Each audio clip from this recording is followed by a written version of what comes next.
بسم اللہ الرحمن الرحیم۔ محترم ناظرین، السلام علیکم۔ پرانے زمانے میں ایک حکمران کسی علاقے پر حکومت کیا کرتا تھا جو ظالم اور منکر خدا تھا، لیکن اس کا وزیر توحید پرست اور اہل ایمان تھا۔ وزیر نے بہت کوشش کی کہ بادشاہ کو اس گندے کاموں سے نکال کر توحید پر آمادہ کرے، لیکن اس کی کوئی بھی کوشش ثمر آور نہ ہو سکی۔ ایک مرتبہ وزیر نے ایک ماہر انجینئر کو اپنے پاس بلایا اور کہا کہ میں چاہتا ہوں کہ تم بادشاہ سلامت کے لیے دور دراز جنگل میں ایک محل بناؤ۔ وزیر نے کہا، میں تمہیں اس کام کے لیے منہ مانگی قیمت دینے کو تیار ہوں، لیکن یاد رہے کہ یہ محل اپنی مدت میں ہی تیار ہو، اور یاد رہے کہ اس بات کی بادشاہ اور اس کے وزیروں کو خبر نہ ہو۔ اس انجینئر نے وزیر کے حکم کی تعمیر کی اور تھوڑے ہی عرصے میں اس جنگل میں عظیم و عالی شان محل تعمیر کر دیا۔ اس کے بعد وزیر نے سلطان کو شکار کرنے کی دعوت دی۔ سلطان نے اسے بخوشی قبول کر لیا۔ بادشاہ اپنا لشکر لے کر جنگل کی طرف گیا۔ جنگل میں عالی شان محل دیکھ کر وہ حیران رہ گیا۔ بادشاہ نے وزیر سے پوچھا کہ یہ عظیم عالی شان محل کس نے تعمیر کیا ہے؟ وزیر نے جواب دیا کہ یہ اپنے آپ میں ایک عجوبہ ہے۔ ہم جیسے ہی اس کے قریب جائیں گے تو اس کی حقیقت اپنے آپ ہی واضح ہو جائے گی۔ چنانچہ بادشاہ اور وزیر اس محل کے قریب گئے۔ بادشاہ نے جیسے ہی محل کا حسن دیکھا تو بادشاہ کی آنکھیں پھٹی کی پھٹی رہ گئیں۔ اس نے اپنے وزیر سے کہا کہ میں حیران ہوں کہ اتنا عالی شان محل اس جنگل میں کس نے بنایا؟ وزیر نے جواب دیا، بادشاہ سلامت، پچھلی سردیوں میں سیلاب آیا تھا، اور جب سیلابی ریلا یہاں سے گزرا تو سیلاب نے یہاں بڑی مٹی پتھر ڈالے، اور پھر کچھ دنوں بعد پانی خشک ہوا تو مٹی اور پتھر ایک دوسرے کے ساتھ پیوست ہو گئے۔ اس کے بعد سیلاب آیا تو وہ اپنے ساتھ لکڑیاں بہا کر لایا، اور جب لکڑیاں جہاں پہنچی تو یہاں رک گئی، اور چند ہی دنوں میں انہوں نے دروازوں اور چھت کی ایک شکل اختیار کر لی۔ اس کے بعد ہوا آئی تو اس نے پھولوں کے بیج اڑتے ہوئے اس میں آئے، اور خوبصورت چہچہاتے پرندے یہاں آ گئے، اور پھول کے بیج یہاں کیاریوں میں پھلنے پھولنے لگے، اور یوں یہ محل وجود میں آ گیا۔ جب بادشاہ نے یہ وزیر کی تقریر سنی تو اس کو زور سے کہا لگایا اور کہا، یا تم پاگل ہو گئے ہو یا تم مجھے پاگل سمجھتے ہو؟ کیا میں اتنا پاگل ہو گیا ہوں کہ تمہاری احمقانہ باتیں تسلیم کر لوں؟ کوئی بھی محل اس طرح سے تعمیر نہیں ہو سکتا۔ اس کے لیے ماہر تعمیرات اور معماروں اور مزدوروں کی ضرورت ہوتی ہے، پھر کہیں جا کر ایک محل بنتا ہے۔ وزیر نے کہا، سلطان معظم، آپ نے بالکل صحیح فیصلہ فرمایا کہ مٹی اور گارا خود بخود اینٹوں میں تبدیل نہیں ہوتا، اور ایک محل اچانک ظہور پذیر نہیں ہوتا۔ اب خود ہی آپ انصاف کریں کہ جب ایک محل خود ہی وجود میں نہیں آتا بلکہ اس کے لیے ماہر تعمیرات، معماروں اور مزدوروں کی ضرورت ہوتی ہے، تو یہ کائنات، یہ سورج، چاند، ستارے، دریا، سمندر، نباتات، جمادات اور اونچے پہاڑ خود کیسے پیدا ہو گئے؟ کیا ان کا کوئی خالق نہیں ہے؟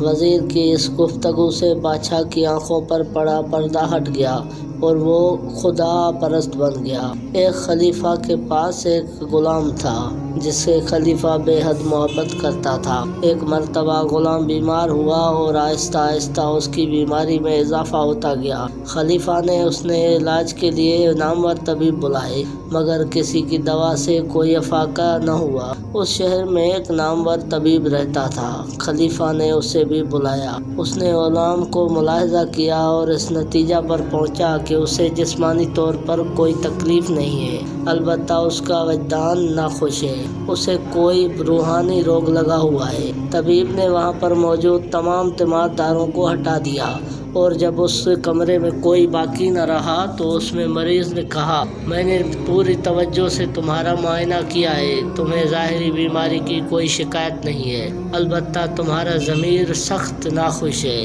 اب تم بتاؤ کہ یہ پریشانی تمہیں کیوں لاحق ہوئی ہے، اور یاد رکھو جب تک تم صحیح اس کا سبب بیان نہ کرو گے اس وقت تک میں تمہاری کوئی مدد نہیں کر سکا۔ یہ سنا تو غلام نے اپنے سر جھکایا، اور پھر کچھ دیر بعد اس نے کہا کہ یہ نمک حرامی کی اذیت ہے جسے میں جھیل رہا ہوں۔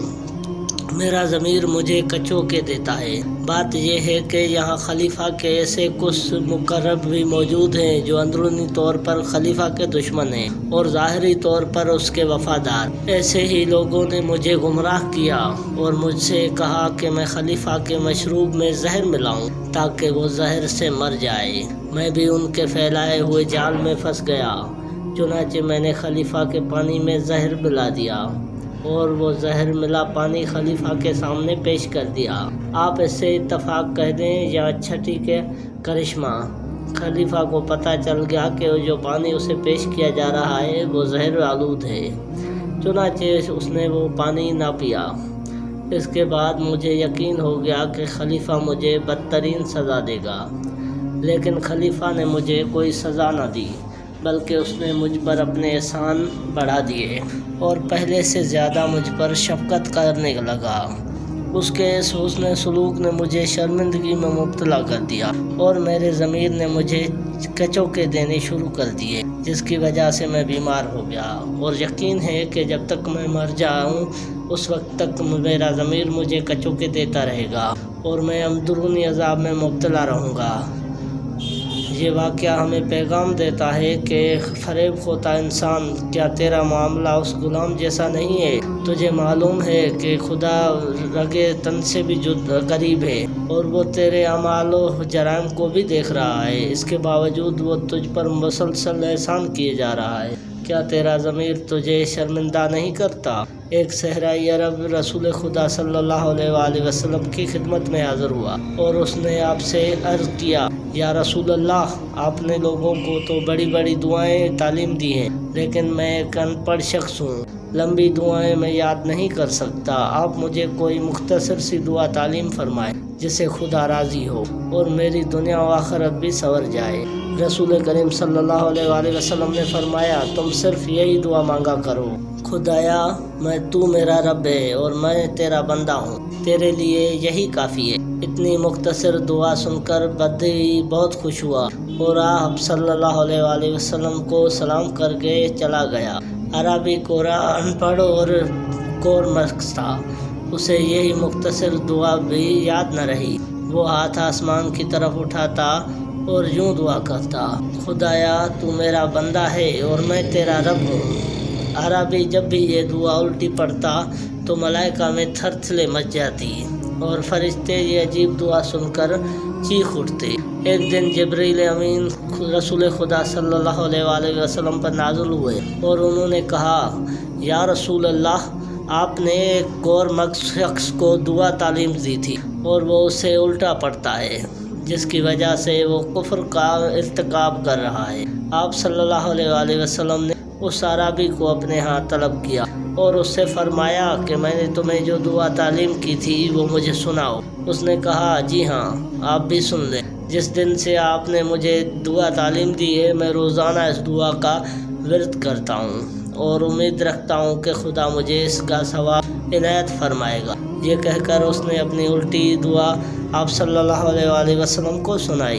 نبی کریم صلی اللہ علیہ وآلہ وسلم نے اس کو فرمایا کہ تو نے الفاظ کی ترتیب بدل دی ہے، خبردار اس طرح سے آئندہ نہ پڑھنا ورنہ کافر ہو جاؤ گے۔ آپ صلی اللہ علیہ وآلہ وسلم کا فرمان سن کر وہ عربی بہت پریشان ہوا اور رو کر کہنے لگا، یا رسول اللہ، اب تک تو میں دعا کی وجہ سے کفر کا ارتکاب کرتا رہا ہوں، اب آپ مجھے ایسی دعا تعلیم فرمائیں جس سے میری سابقہ غلطی معاف ہو سکے۔ اتنے میں جبریل امین نازل ہوئے اور انہوں نے آپ صلی اللہ علیہ وآلہ وسلم سے کہا، یا رسول اللہ، اللہ تعالیٰ کہہ رہا ہے، میرے بندے سے تو غلطی صادر ہو سکتی ہے لیکن مجھ سے تو غلطی صادر نہیں ہو سکتی۔ میں بندے کی زبان کو نہیں دیکھتا کہ اس سے کیا الفاظ برآمد ہو رہے ہیں، میں تو اپنے بندے کے دل پر نظر کرتا ہوں۔ اگر اس کے دل میں ایمان ہوتا ہے تو اس کی زبان کی غلط الفاظ بھی میرے لیے صحیح الفاظ کا درجہ رکھتے ہیں اور میں اسے معاف کر دیتا ہوں۔ امید کرتے ہیں کہ آپ کو آج کی ویڈیو ہماری اچھی لگی ہوگی۔ اگر ویڈیو اچھی لگی ہو تو اسے لائک اور سبسکرائب کرنا نہ بھولیے گا۔